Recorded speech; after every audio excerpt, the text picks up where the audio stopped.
Hi everybody, it's Audrey again from Fairbanks, and I have a little bit extra time today, and my friend Patty is actually filming. Hi. So we can get a little bit better close-up view of how my grow-out is coming in. Let's see.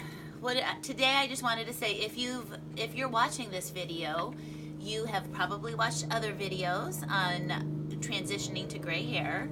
So you're either thinking about it or you're in the middle of doing it. And so I am just here to give you extra encouragement and show you how my process is going. Anyway, what's that? Oh, I say you're... Oh, what should I do with my paper? Tell them. Oh, I have and I don't want to make this long, so I have little notes here, and there's a plane, because the airport's right down there. Anyway, let's see. A couple of the channels that I would suggest, and the ones that I watched, are Nicole Johnson, and it's Nikol. She has tons of videos. She used to be a model. She's beautiful. Her hair is salt and pepper gray, and she just gives a lot of great advice. So watch her videos. Elisa in Montreal, she is also awesome. Lots of great information that she shares. So anyway, those are the two that I would suggest. And I was watching, and then now I'm going back to just seeing people with gray hair or people that encourage me. I was watching this documentary the other night. It's called Scatter My Ashes at Bergdorf's. It's on Netflix. And one of the ladies that was in the documentary, it was Linda Fargo, and she's the Senior Vice President of Fashion at Bergdorf Goodman's. And she has beautiful silver hair, and it just looks so good on her, and she looks fabulous, and she's the head of fashion there. So I just really enjoyed watching the documentary, but I really liked watching her because she owns her hair, and it's just great. So anyway, Patty, why don't you come in a little bit closer, and just so you can see, I stopped coloring my hair in January, and it's almost the end of June, so you can see how much has come through. So if I were to pull it back, it looks like this. And then, as you can see in the back, I have my more salt and pepper coming in.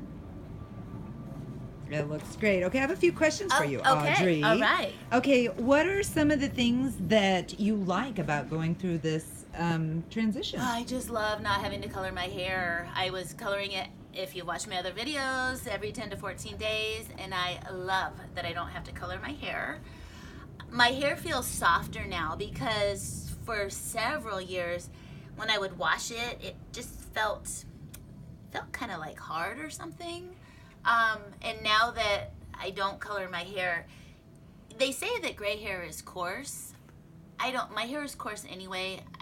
I find that my gray hair that's coming in is soft. Cool. So yeah. Awesome. So honestly, what's been the hardest thing though? Because I know you love it, but something has to have been hard. The hardest part was making the decision. I actually cried about it.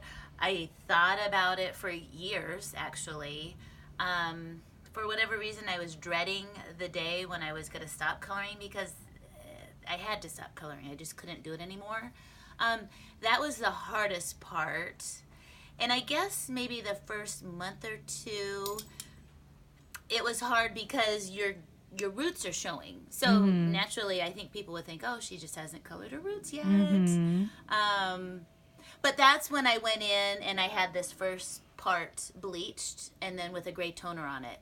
And I own a bagel shop, so I interact with a lot of people and a lot of customers. And as soon as I did that, people, maybe they felt more comfortable, or it was such a drastic change. They were just like, oh, I love your hair. And I'm like, yeah, I'm not coloring it anymore. And of course, my female customers are like, oh, totally get it. Like, that's a great idea, and I need to do that. So I think the hardest part was just doing it. So you're past the hardest part. Way past it. Awesome. Yeah. Okay, and then your viewers might notice your hair is shorter. So why did you choose to cut your hair? I just because there was all this brown and, the white is coming in. And I, like everybody, once you kind of make the decision, you just want it to go fast. And you kind of think, oh, in 6 months, I'm just going to be all grown out and gray. And it actually is going to take about 2 years. And that's okay. But that was why I cut it. I just wanted to get a bunch of that brown. I just felt like the hair was dead. Mm-hmm. I just wanted to take it off. And it's summertime. I thought it was a great time to do it. And again, as soon as I did it, all of my friends and a lot of my customers just gave me such great compliments on it. And I haven't had my hair short ever like this, and it's so easy, and I think it looks really nice, and I think short hair is my thing. I agree. I think it looks awesome. And one last thing before we wrap it up. You just had your birthday recently. Do you want to tell us how old you are? Yes, I just turned 51, so I'm pretty excited about it. When you hit those milestone birthdays, 30, 40, 50, I always thought, oh, it's going to get worse, but I think it's getting better. I like being in my 50s now, and I like this change, and I'm actually having fun with the transition because, like I said, it's going to take about 2 years. And so instead of kind of being depressed or wearing hats all the time or whatever, I'm doing fun things with my hair, and so I'm having fun with the transition, and I think that's what I would like to encourage people to do.